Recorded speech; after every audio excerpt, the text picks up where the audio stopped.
ছাত্র আন্দোলন, কোটা সংস্কার আন্দোলন নিয়ে যে সকল ক্ষয়ক্ষতি হয়েছে, ক্ষয়ক্ষতি কিছুই না। ক্ষয়ক্ষতি কেন কিছু না?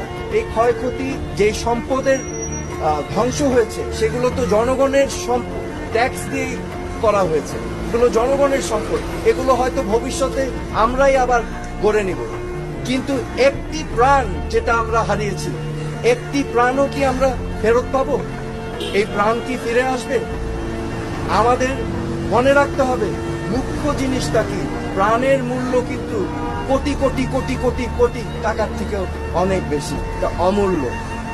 তো আমার আজকে আপনাদের সামনে আমি স্পষ্টভাবে বলতে চাই আইন শৃঙ্খলা রক্ষাকারী বাহিনীদের, আমাদের সেনাবাহিনীদের, যে আমাদের ছাত্রছাত্রী ভাই বোনদের বুকে যেন আরেকটা গুলি না যায়।